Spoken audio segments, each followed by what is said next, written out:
안녕하세요. 세상에는 참 다양한 사람들이 있고 그 안에서도 다양한 에피소드가 있는 것 같습니다. 저의 인생 역시 순탄치만은 않았고 그 안에서 여러 가지 사건들이 있었죠. 남들보다 좀 더 특별하다고도 할 수 있을 것 같아요.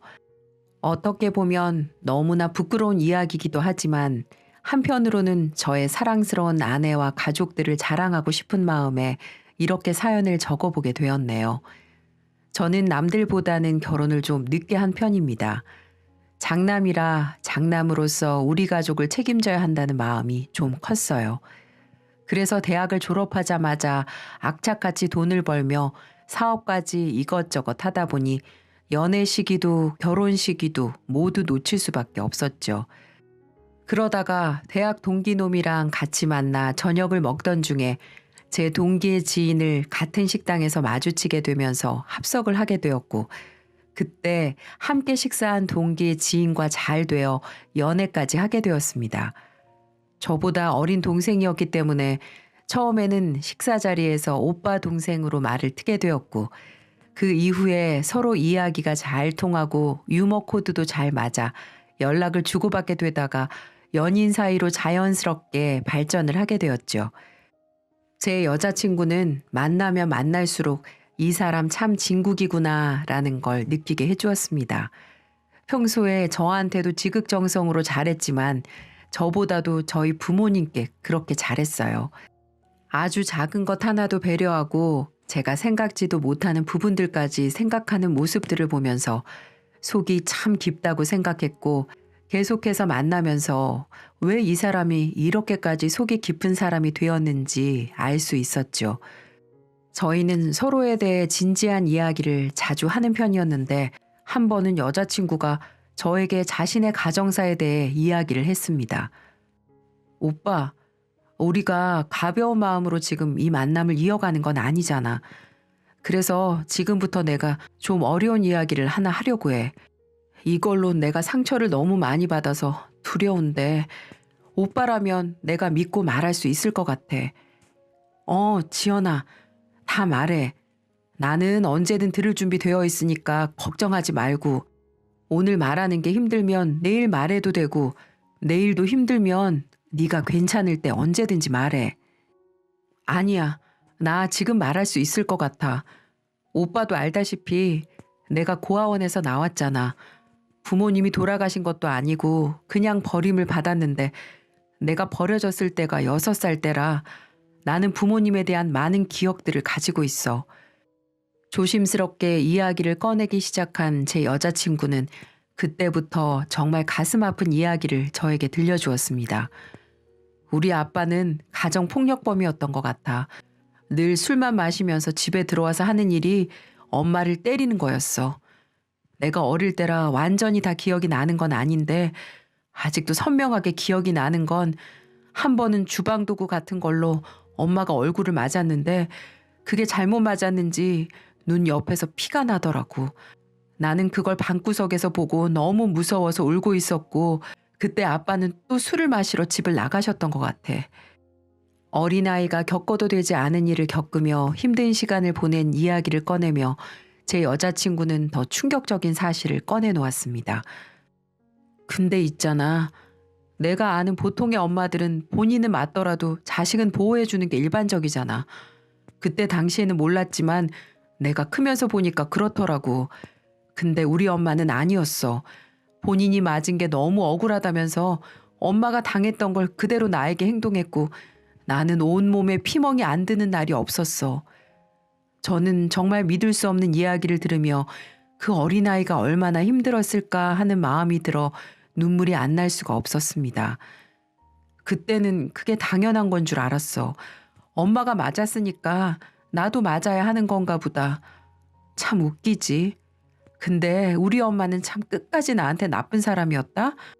우리 아빠가 결국에는 집을 나가버리고 얼마 안 있어서 우리 엄마도 날 버렸어.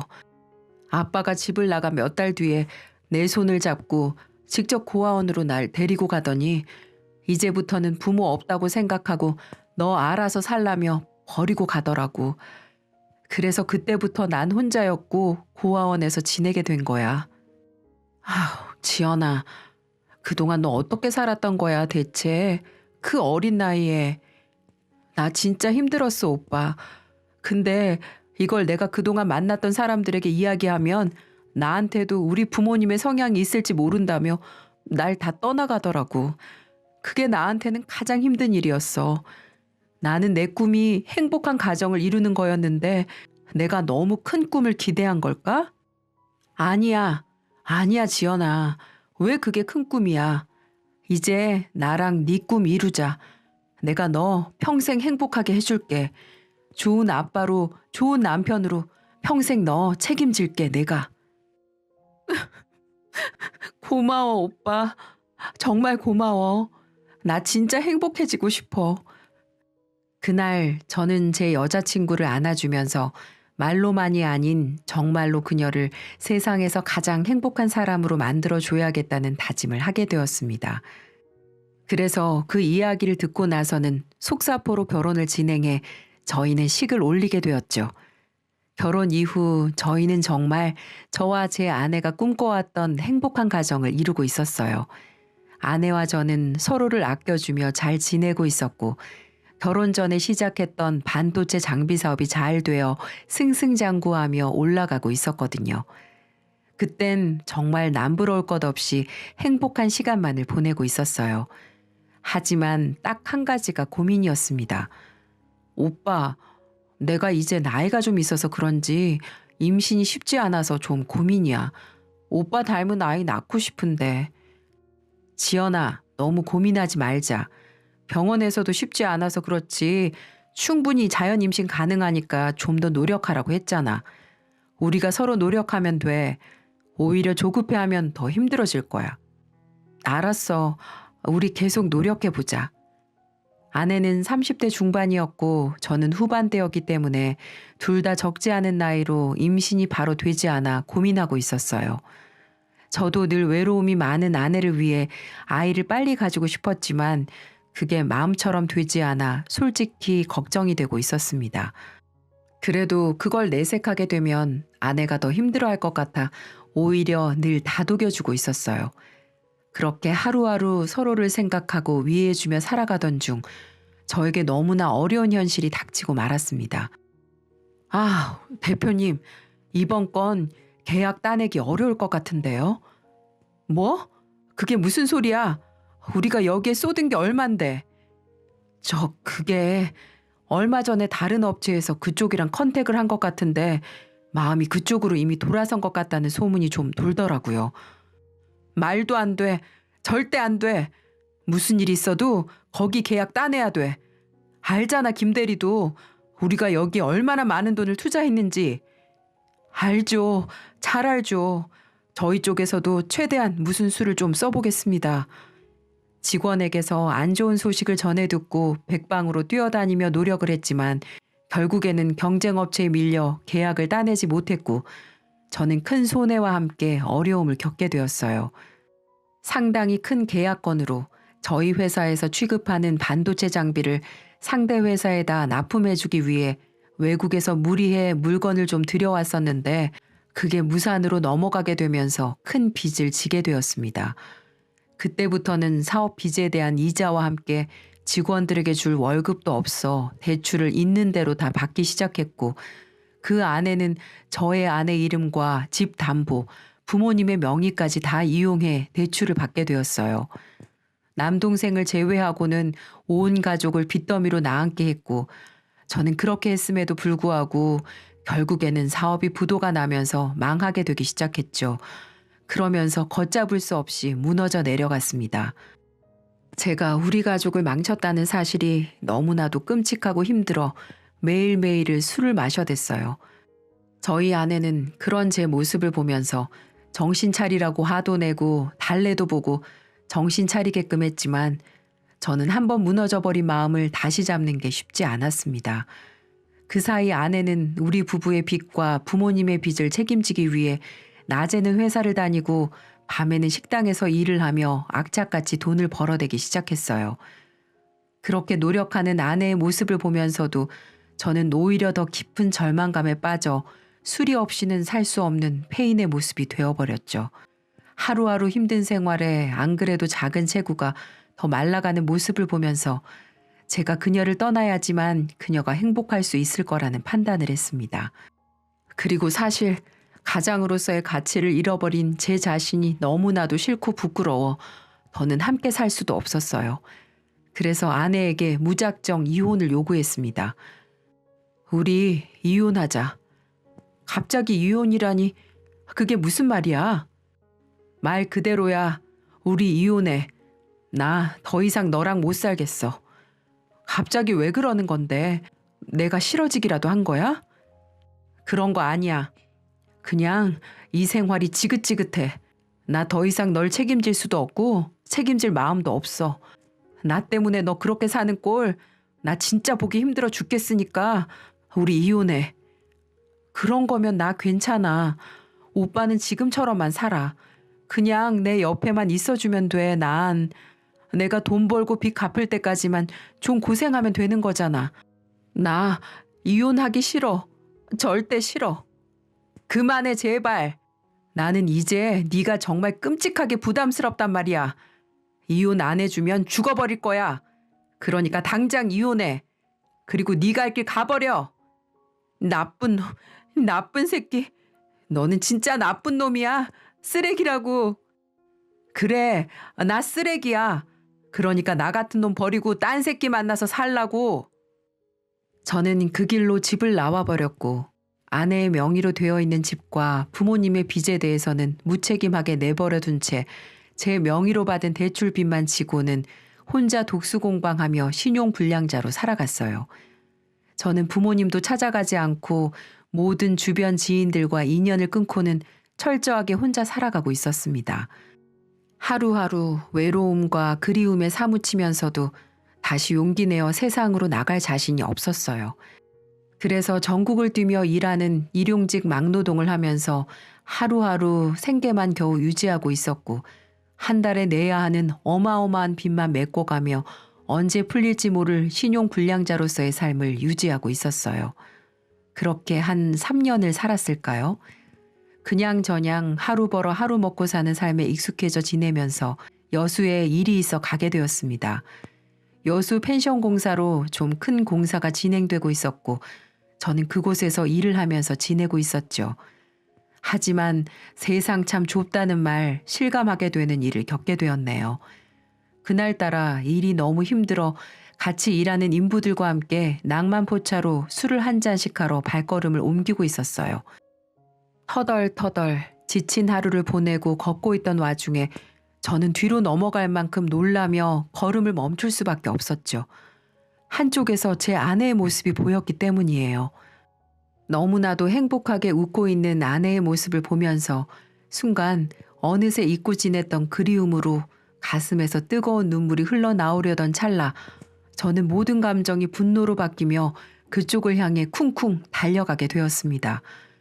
화사하게 웃고 있는 제 아내의 손에는 한 아기가 아장아장 걷고 있었고 그 옆에는 놀랍게도 제 친동생이 같이 있기 때문이었어요. 그건 누가 봐도 사랑하는 연인의 모습이었고 그 아기는 그 연인 사이에서 태어난 존재처럼 보였습니다. 제가 떠나고 나서 남동생과 제 아내가 부적절한 관계가 되었다고 확신을 하며 그들에게 분노에 찬 발걸음으로 다가갔고 남동생과 가까워지자마자 저는 온 힘을 다해 남동생의 뺨을 후려갈겼습니다. 아! 뭐야? 당신 누구야? 형!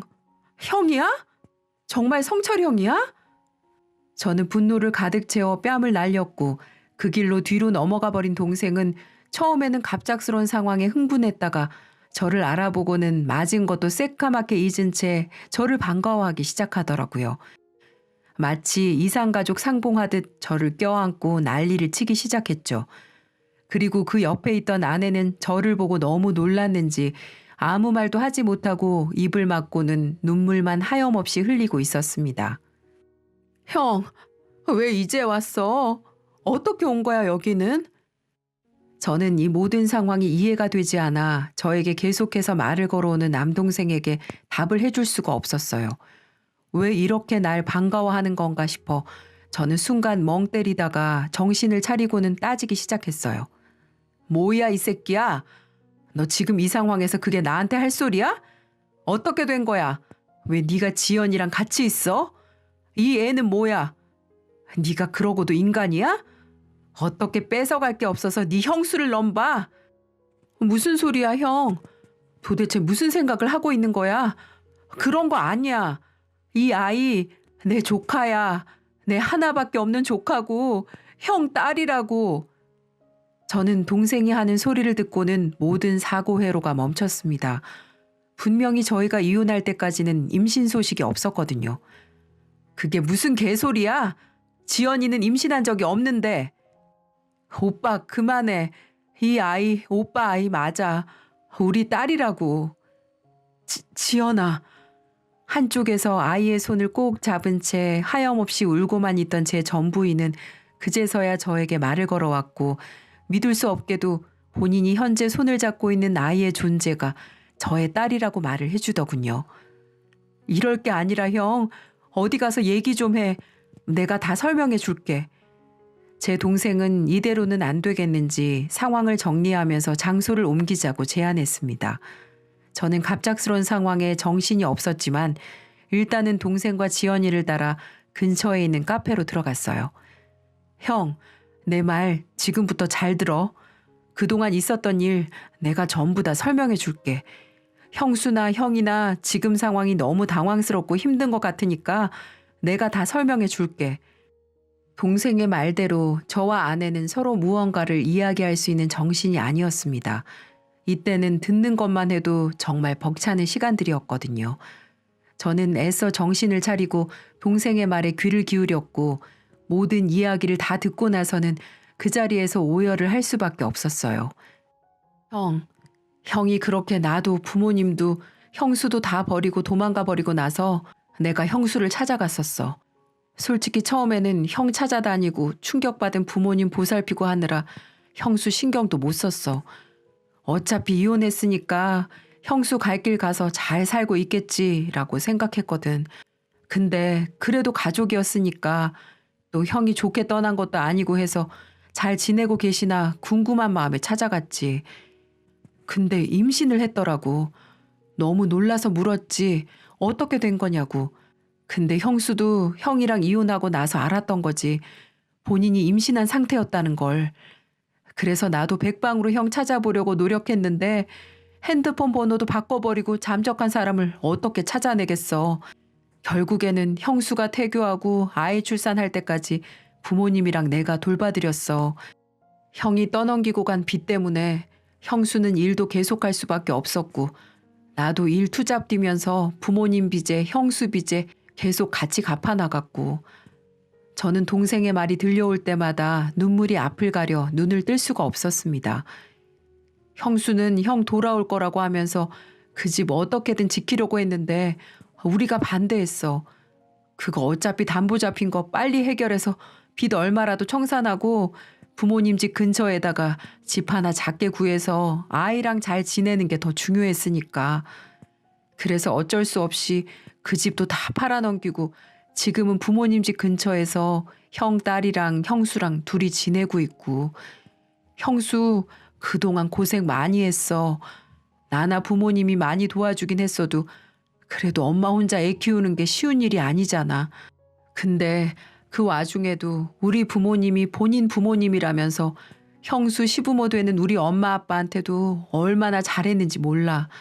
집 근처에 살면서 맨날 들어가 집 쓸고 닦고 저녁 다 차려놓고 얼마나 지극정성으로 있었는데 그게 다 형 기다리면서 언젠가는 형이 돌아올 거라는 믿음이 있어서 그럴 수 있었던 거야. 지연아, 미안하다. 미안해, 지연아. 저는 동생의 말을 다 듣고 나서는 제 자신이 너무나도 한심하고 부끄러워 고개를 들 수 없었어요. 그리고 저 때문에 고생한 아내를 생각하며 어떤 것도 할 수 없고 그저 미안하다는 말밖에 할 수 있는 게 없었죠. 그러자 순간 온몸이 따뜻해지면서 마음까지 녹아내리는 다음 일이 벌어지게 되었습니다. 모든 이야기를 함께 들은 제 아내는 앉아있던 자리에서 일어나 고개 숙여 울고 있는 저에게 다가와 저를 한껏 안아주었어요. 오빠, 울지 마. 미안해 하지도 마. 이렇게 만났으면 됐잖아. 오빠가 내 상처 보듬어 준 것처럼 나도 오빠를 보듬어 줄 수 있어. 말했잖아. 내가 오빠 평생 행복하게 해줄 거라고. 나는 한순간도 오빠를 놓은 적이 없어. 오빠 마음 약하고 좋은 사람이라 나한테 순간은 실수했을지 몰라도 끝까지 그럴 사람 아니라는 거 나 다 알고 있었어. 그래서 오빠가 반드시 돌아올 거라고 확신하면서 기다릴 수 있었던 거야. 그러니까 이제는 제발 나 떠나지 말고 나랑 우리 딸이랑 같이 있어줘. 나는 정말 그거 하나면 돼.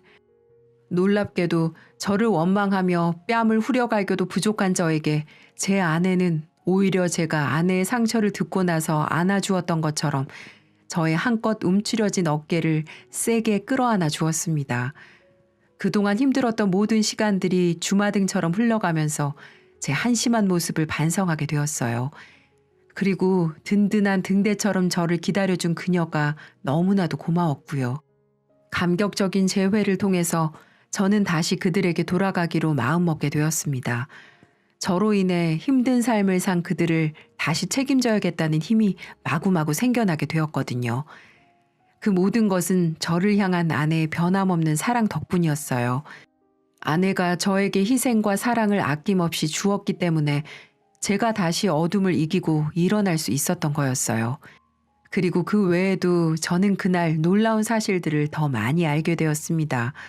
저와 아내의 재회 현장을 보며 동생도 격하게 눈물을 흘리고 있었는데 갑자기 어떤 여자가 제 남동생에게 다가가 안아주었어요.